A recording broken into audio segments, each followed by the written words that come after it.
Hello, friends. As I'm sitting here thinking about going to sleep and letting go of 2025,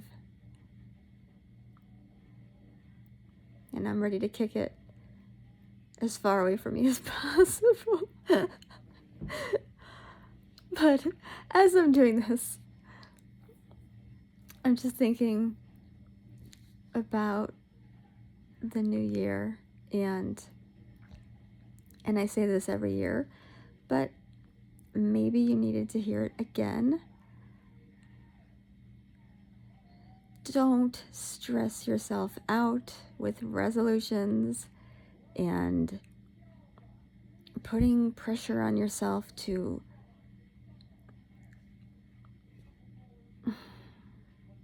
do something that's unrealistic or something you need to do, but you know you're not going to stick with this. I would encourage you to take your goal and break it down. This is how I have to do everything in my life.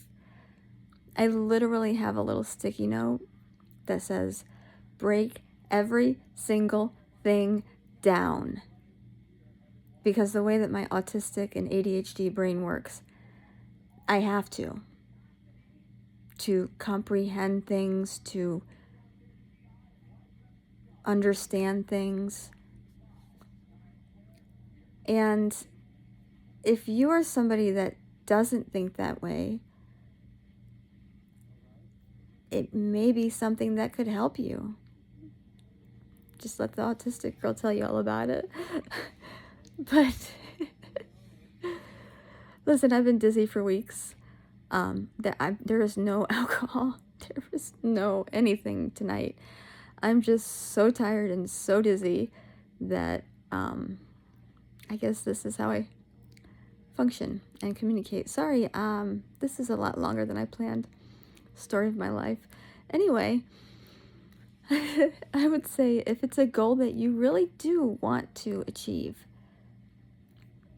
take it, break it down, and I use my hands to talk, so I'm like, break it down into much smaller pieces. Ridiculously small. Like, it feels ridiculous. It's such a small piece. It doesn't feel like it moves the needle. It doesn't feel like it goes anywhere. But what you're doing is creating a habit by doing that small thing that's actually something you will stick with, even on the bad days. Listen, I was watching the podcast with The Diary of a CEO and James Clear, I think that's his name, and this was good stuff. I took a bunch of notes. I'm still listening to it. But anyway, this is where this is coming from. You know, it can be ridiculously small, but the idea is that when you have it become a habit because you're doing that small piece each day, as time goes by, you build on the habit. Don't call it a resolution.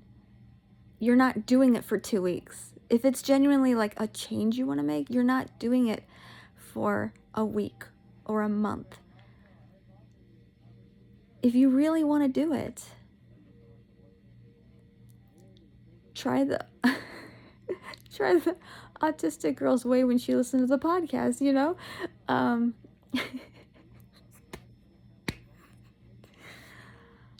so tired.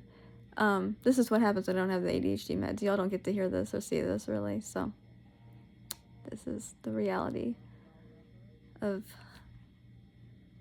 me. So anyway, I don't know if that helps you.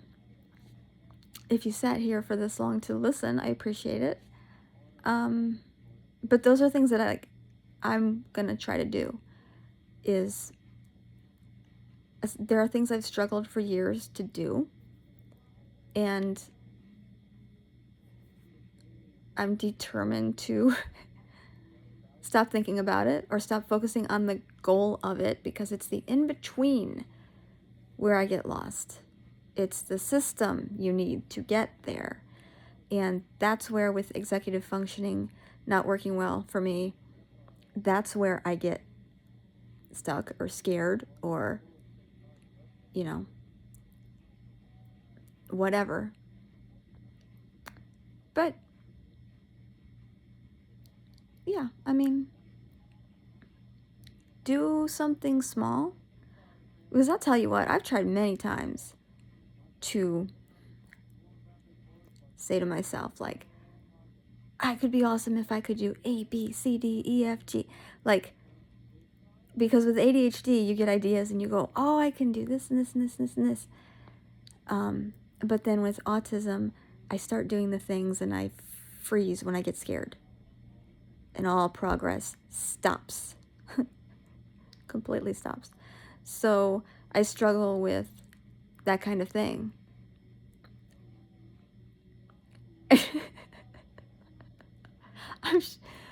Okay. Anyway.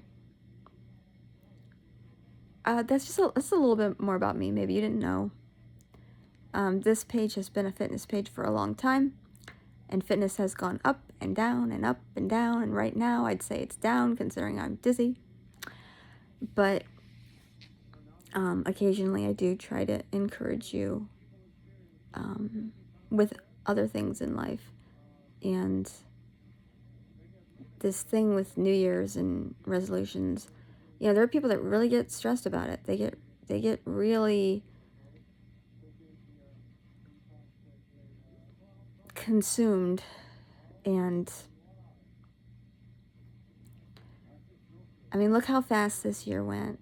We get 365 days. And if you spend the first 14 stressed out about something you're trying to do because you're trying to impress somebody, or you're trying to prove to yourself that you can, or whatever the motivation is that starts, that ignites the desire for change, but it fizzles out because you realize that it wasn't realistic and sustainable for your actual life. And I have a perfect example of that right now. I've been studying a course. I had to completely stop what I was doing with it when I had to go to the ER, and I was so dizzy I couldn't look at screens. My vision wasn't clear. It was very scary. And, you know, I had like these goals of what I was going to accomplish in this course by these certain dates, and it's all just been thrown up in the air, it feels like. And, you know, I feel like I just keep starting over with it. Just keep trying to do it. Keep trying. Keep learning. But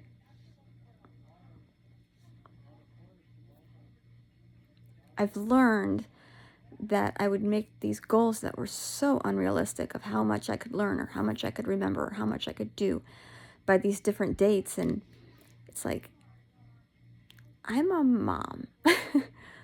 I'm a mom that works. I'm a mom that tries to work out when she can. I'm a mom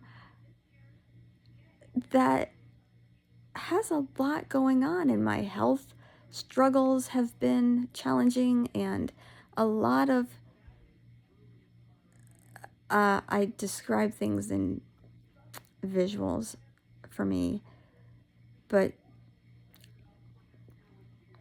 like the thing that's coming to my head right now to give you a visual is, it's like, and I've never done this before, but one of those like baseball practice places where the ball flies out at you like every so often.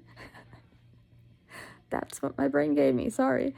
You know, what am I talking about? Oh my gosh, this is ADHD at its finest. Wow, I'll get there, hang on, give me a moment, let me think about this.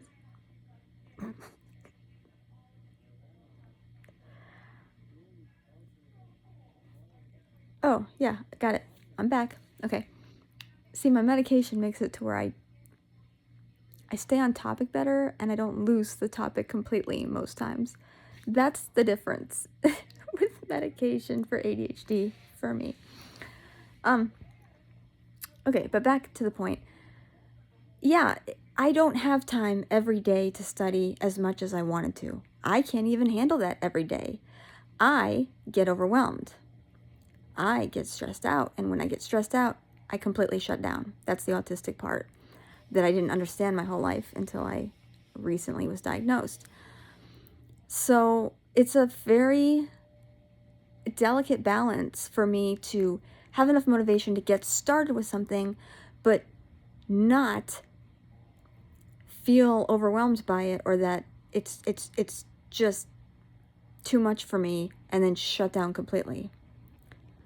And so, I'm going through my own learning process about that particular thing I'm trying to accomplish in my life. And I hope that me sharing that maybe helps you with whatever thing you are trying to accomplish.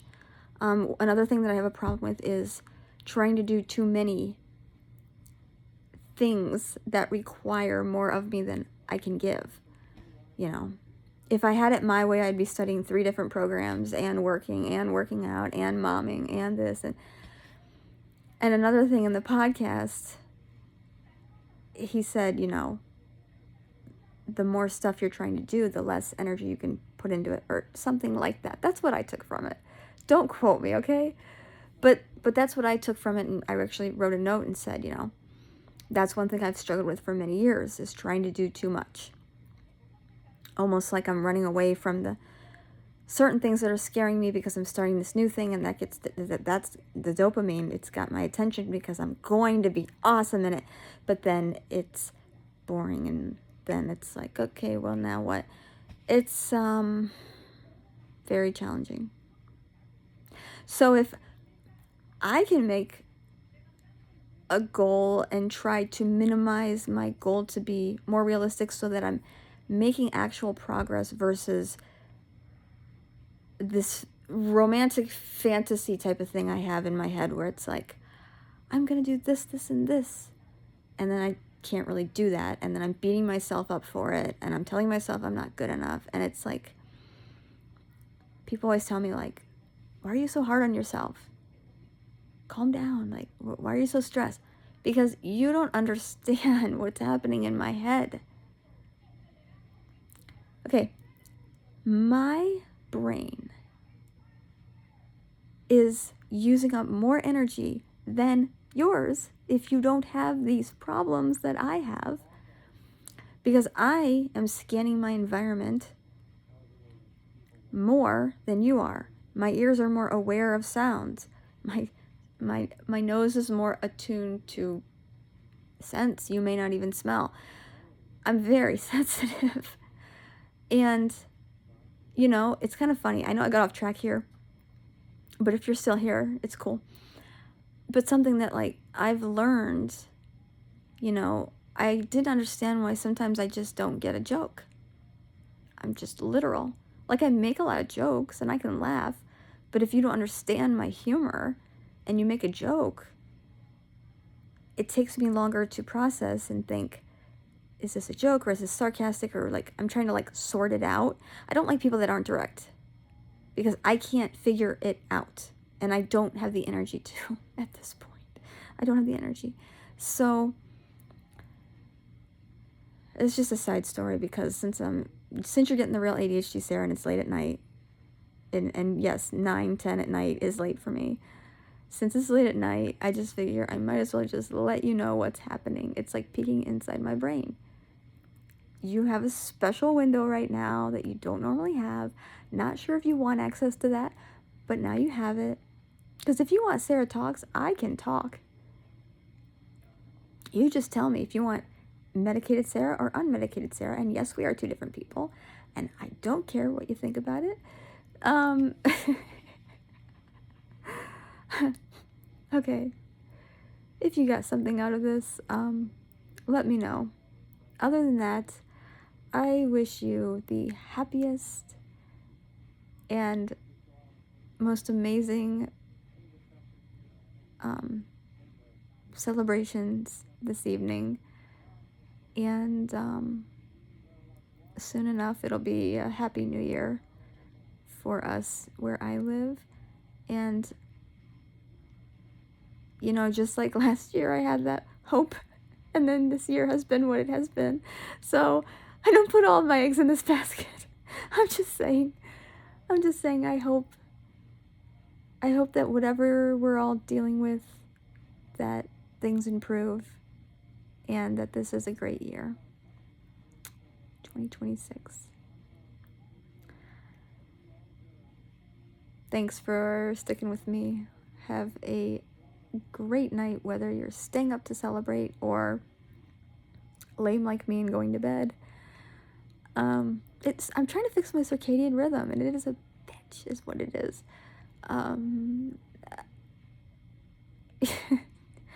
And I have like less than 2 hours of sleep debt according to Aura Ring, so I'm like close. I'm like, this is it. I don't work tomorrow. I'm going to get my sleep debt caught up, and it's gonna be amazing. Sleep is a big difference in how I feel in a day. Massive difference. And there are times that it doesn't go well for me. So while I'm recovering from vestibular issues, vertigo issues, I heard something fall, and ain't nobody in that room, so that's comforting. Squirrel. I guess your sleep can be impacted also. This has been going on for weeks. I still can't move around much at work. I have to stand in one spot. I can't turn my head too quickly. Sometimes you get like the worst thoughts in your head. You're like, it's not gonna get better. Is this always how it's gonna be? I'm never gonna be able to be myself. And I know it's supposed to heal and be temporary, but I'm like, but it's still such a problem. Like when your physical therapist tells you, you'll be 70% to 80% better in a week, and you have the worst week ever. So nauseous, you can't work. When you do work, if you move too much, you get so dizzy you can't work. No, I don't feel 70 or 80% better since last week. So I'm not thrilled about that. And I know he couldn't have known for sure, but I was optimistic. And now I'm just living every day hoping that I wake up less dizzy. And it's really challenging for me. And I know I complain a lot. And I'm sorry. I've just never understood what this would be like. I've never had this kind of feeling before go on like this. And it's taken a lot of what I love to do out of my life because of my physical limitations. Sorry, I was trying to wrap it up, and then here we are. But I am seeing him next week, and I'm hoping I get some more answers. I'm gonna try this again. I hope you have a safe celebration tonight, or if you're going to bed, I hope you sleep well. And yeah, good night, everybody, or bye, whatever.